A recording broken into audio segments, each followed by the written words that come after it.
Perkenalkan, nama saya Vincentius Edi, Prodi Pendidikan Bahasa dan Sastra Indonesia. Saya akan memberikan contoh 7 sakramen yang ada di dalam gereja Katolik. Yang pertama, sakramen pembaptisan. Sakramen pembaptisan merupakan sakramen yang pertama kali umat Katolik terima, sebelum mereka menerima sakramen-sakramen lainnya. Pada saat penerimaan sakramen baptis, kita diperciki air, kemudian dioles minyak, serta diberikan kain putih dan lilin bernyala. Hal ini merupakan lambang bahwa kita telah dibersihkan dari dosa asal dan siap menjadi terang bagi sesama.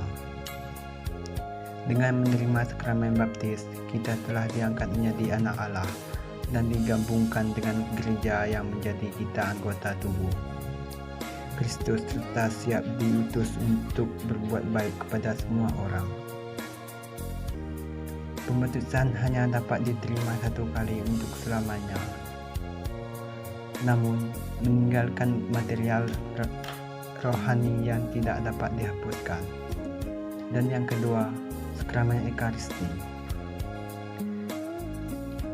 Kristus mengasihi gerejanya tanpa batas dengan memberikan tubuh dan darahnya sendiri kepada setiap anggota keluarganya di dalam perjamuan Ekaristi. Ekaristi merupakan penyempurnaan dari perjamuan Paskah Perjanjian Lama yang ditandai dengan kurban anak domba yang membebaskan orang-orang Israel dari maut.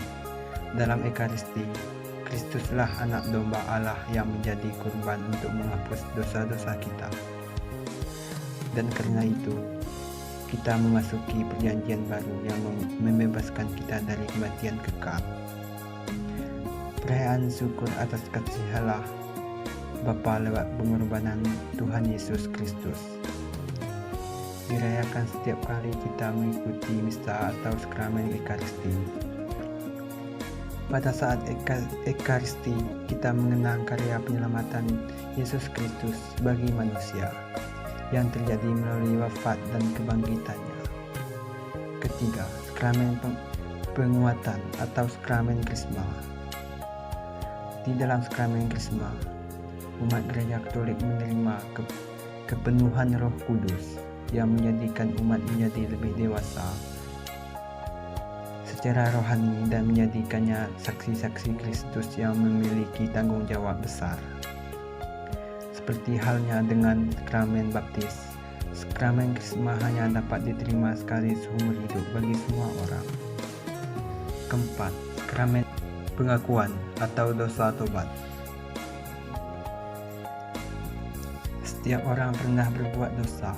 Dosa merusak hubungan dengan sesama manusia dan Tuhan, sehingga membuat kita merasa tidak senang dan bahagia. Oleh karena itu, Bapa menganugerahkan kepada kita sakramen tobat atau pengakuan dosa.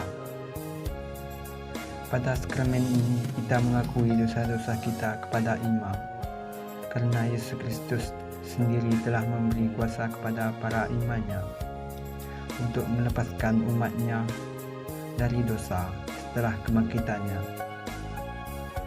Melalui sakramen tobat, kita menerima pengampunan dosa dari Allah Bapa beserta rahmat-Nya yang dapat membantu kita untuk menolak godaan dosa di waktu yang akan datang, sehingga menjadikan hidup kita lebih damai. Kelima, sakramen pernikahan. Sebagai besar orang dipanggil untuk kehidupan berumah tangga melalui sakramen perkawinan. Tuhan memberikan rahmat-Nya yang khusus kepada pasangan yang menikah untuk menghadapi bermacam tantangan yang mungkin timbul, terutama sehubungan dengan membebaskan anak-anak dan mendidik mereka untuk menjadi para pengikut Kristus yang sejati. Dalam sakramen perkawinan, terdapat 3 pihak yang dilibatkan, yaitu mempelai pria, mempelai wanita, dan Allah sendiri. Ketika kedua mempelai menerimakan sakramen perkawinan, Tuhan berada di tengah mereka, menjadi saksi dan memberkati mereka. Allah menjadi saksi melalui perantaraan imam atau diakon yang berdiri sebagai saksi dari pihak gereja. 6. Sakramen tabbisan atau imaman. Para imam merupakan orang yang dipanggil secara khusus oleh Tuhan Yesus untuk menjawab panggilan Tuhan tersebut, maka mereka harus mengikuti pendidikan di sekolah, seminar menengah tinggi, serta menjalani masa orientasi di pastoral di tengah umat.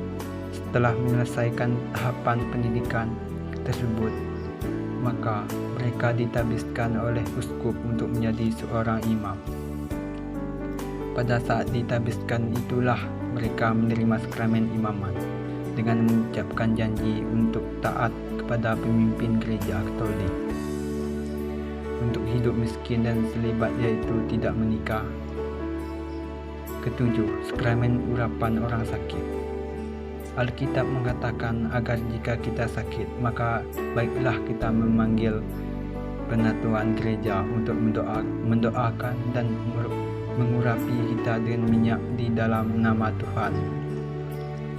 Dan doa yang didoakan dengan imam ini akan menyelamatkan kita yang sakit dan ampuni dosa kita.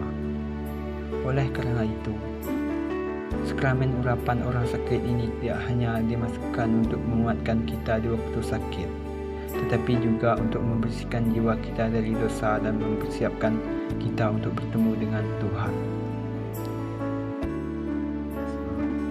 Demikian penjelasan saya dari 7 sakramen yang ada di dalam gereja Katolik. Terima kasih.